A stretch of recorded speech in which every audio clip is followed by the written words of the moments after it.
pagi anak-anak, bagaimana kabar hari ini?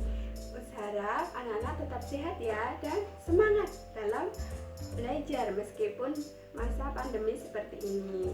Harap anak-anak tetap menjaga kesehatan dengan menerapkan protokol kesehatan, yaitu cuci tangan, pakai masker, dan jaga jarak. Nah, di sini kita akan memulai pembelajaran dengan membaca Bismillah terlebih dahulu. Bismillahirrahmanirrahim. Nah, selanjutnya kita akan belajar melalui video pembelajaran berikut. Baiklah anak-anak, hari ini kita akan lanjutkan materi kita untuk belajar SPDB dan PPKN untuk tema 7 subtema 1. Ini kita akan belajar terlebih dahulu terkait materi SPDB tentang tangga nada dan tempo. Nah, untuk tangga nada lagu wajib. Tangga nada itu apa, anak-anak? Tangga nada adalah urutan nada yang disusun secara berjenjang dari do, re, mi, fa, sol, la, si, do. Nah, di sini terdapat dua penulisan nada. Yang pertama menggunakan notasi angka, yaitu nada yang ditulis dengan angka. Nah, yang kedua yaitu ada notasi balok, adalah nada yang ditulis dengan simbol. Di sini ada notasi angka berupa 1, 2, 3, 4, 5, 6, 7, kemudian 1 dan ada titiknya. Mulai dari do, re, mi, fa, sol, la, si, do. Nah, di sini ada juga notasi balok anak-anak dengan menggunakan simbol. Dapat dilihat ya. Selanjutnya yaitu ada tangga nada diatonis. Nah, untuk tangga nada diatonis yaitu tangga nada yang memiliki rangkaian 7 nada, dimulai dari nada dasar hingga nada oktav dengan jarak nada yang telah ditentukan. Nah, jarak antar nada disebut dengan interval. Di sini anak-anak bisa melihat contoh dari tangga nada diatonis mayor dan minor. Untuk dilihat jarak atau interval ya perbedaannya, dan notasi angkanya dan notasi baloknya juga berbeda. Dan di sini terdapat tabel perbedaan antara tangga nada diatonis mayor dan minor. Dimulai dari karakteristik yang pertama yaitu interval. Untuk diatonis mayor dimulai dari 1, 1, setengah, 1, 1, 1, setengah. Nah, untuk diatonis minor yaitu 1 setengah, 1, 1, setengah, 1, 1. Nah, untuk nada dasarnya yaitu do sama dengan C, untuk yang minor yaitu do sama dengan A. Nah, untuk sifat lagunya diatonis mayor itu yang gembira dan bersemangat, sedangkan diatonis minor yaitu sedih dan kurang bersemangat. Hanya kita akan menyanyikan lagu wajib. Nah, tujuannya apa sih anak-anak kita menyanyikan lagu wajib? Tentunya yang pertama yaitu menanamkan rasa cinta tanah air dan bangsa. Yang kedua, menghargai jasa pahlawan. Dan yang ketiga, menumbuhkan semangat juang. Jadi ada beberapa contoh yaitu Indonesia Pusaka karya Ismail Marzuki dan Tanah Airku karya dari Ibu Sud. Di sini juga ada contoh dari lagu wajib. Yang pertama ada Indonesia Raya. Nah, untuk nada dasarnya yaitu G, untuk tempo lagunya march atau dinyanyikan dengan penuh semangat. Yang selanjutnya yaitu Maju Tak Gentar. Untuk nada dasarnya yaitu bass dan temponya marsia atau seperti orang baris berbaris. Nah, selanjutnya setelah kita belajar tangga nada, kita akan belajar tempo. Nah, di sini ada tanda tempo dalam lagu. Tempo ialah cepat lambatnya lagu. Biasanya untuk tempo ditulis pada kiri atas partitur lagu. Nah, ini bisa dilihat ya pada gambar anak-anak, ditulis pada bagian kiri atas. Nah, untuk tempo sendiri ada 3 anak-anak. Yang pertama ada cepat, sedang, dan lambat. Nah, ternyata tempo juga memiliki kegunaan. Yang pertama, panduan bagaimana cepat lambatnya lagu dinyanyikan. Dan yang kedua yaitu bisa untuk menggambarkan suasana lagu. Nah, di sini mulai dari tempo lambat. Nah, di sini menggambarkan suasana yang tenang dan hikmat. Nah, pada tempo lambat ada 6 jenis. Yang pertama ada andantino, untuk terangannya agak lambat. Andante lebih lambat dari andantino.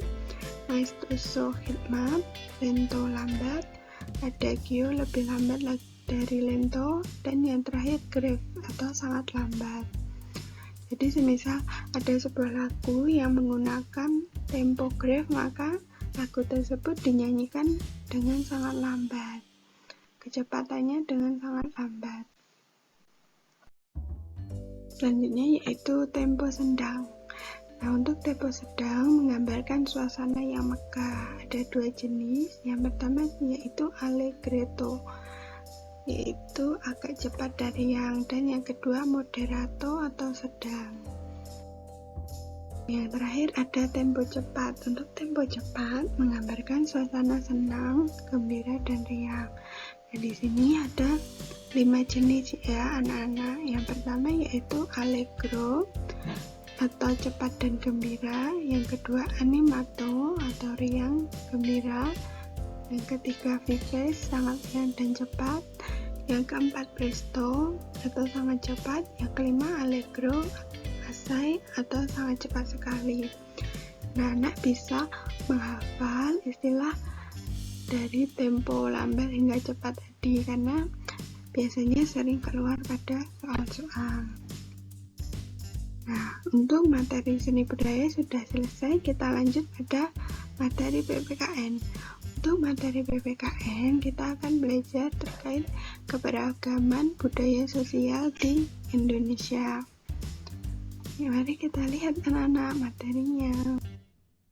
Pertama yaitu ada keragaman sosial budaya di Indonesia. Nah, untuk keragaman biasanya ditunjukkan dalam bentuk rumah adat, tarian, dan pakaian adat. Nah, ketika terdapat keragaman dalam budaya di Indonesia, maka tentunya kita perlu untuk menghargai dan menghormati keragaman sosial budaya. Nah, ketika kita telah menghormati dan menghargai, terdapat manfaat dan kerugiannya anak-anak. Yang pertama, untuk manfaatnya yaitu tidak mudah terpecah belah, meningkatkan rasa persatuan dan kesatuan, menciptakan suasana aman, dan yang terakhir terciptanya hidup rukun dan damai. Selanjutnya yaitu ada kerugian. Nah, kerugiannya ternyata ada 4 juga anak. Yang pertama, terjadinya banyak perpecahan dan permusuhan. Yang kedua, tidak terwujudnya persatuan dan kesatuan, tidak ada kedamaian dan keamanan, dan yang terakhir mudah dipecah belah atau diadu domba. Nah, kerugian ini muncul ketika anak-anak tidak menghormati dan menghargai keragaman sosial budaya. Nah, ternyata terdapat faktor penyebab kenapa di Indonesia itu memiliki banyak keragaman. Nah, anak-anak tahu masyarakat Indonesia merupakan masyarakat yang majemuk.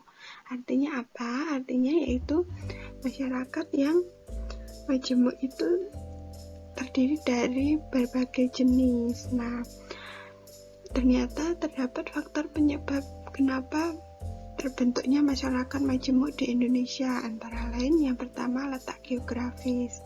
Nah, di Indonesia terletak di antara 2 benua ya, benua Asia dan Australia.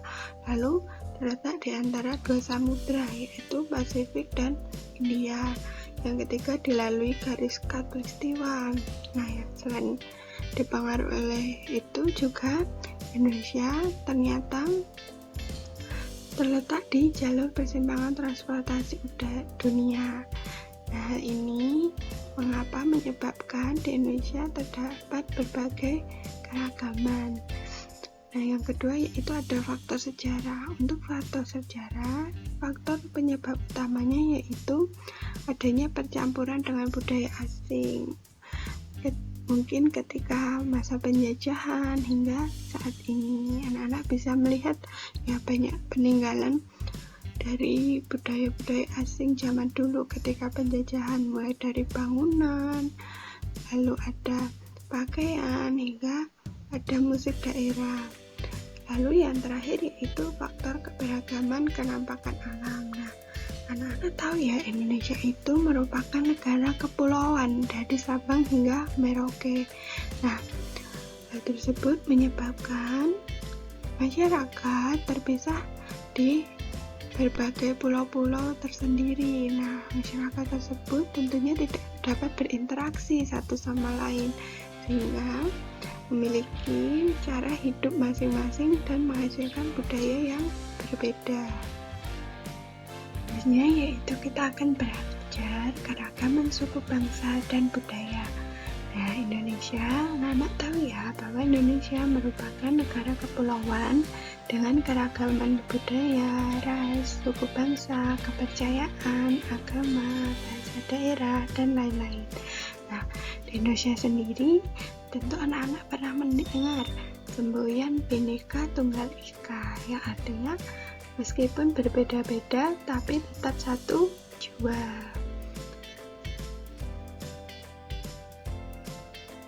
Indonesia sendiri keragaman budayanya dapat berupa bahasa daerah, adat istiadat, kesenian daerah, dan sistem kekerabatan. Nah, tentunya dengan keragaman budaya di Indonesia tersebut, anak-anak harus menghargai dan mengakui adanya keberadaan, harkat, dan martabat manusia meskipun berbeda-beda.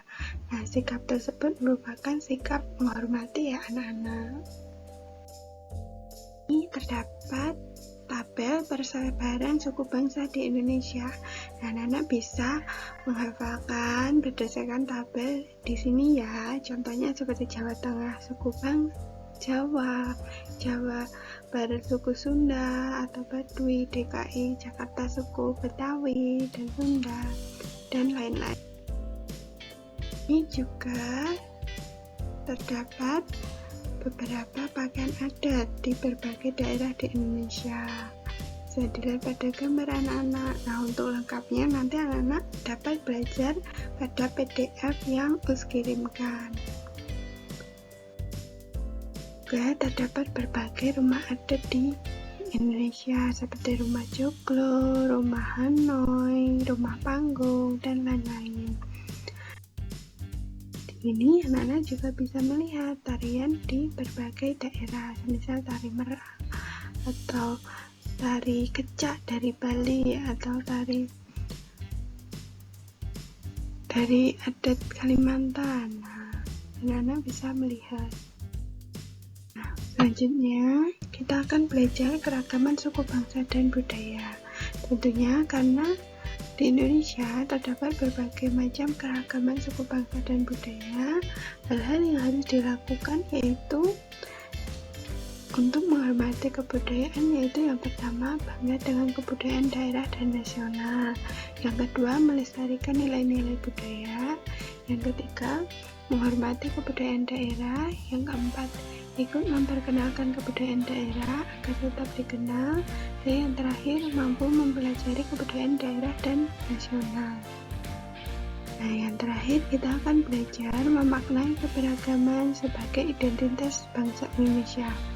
Nah, semangat persatuan di Indonesia tercermin pada Kongres Sumpah Pemuda 2 anak-anak yang terjadi pada tanggal 27 Oktober hingga 28 Oktober 1928 yang menghasilkan sebuah sumpah yang dinamakan Sumpah Pemuda.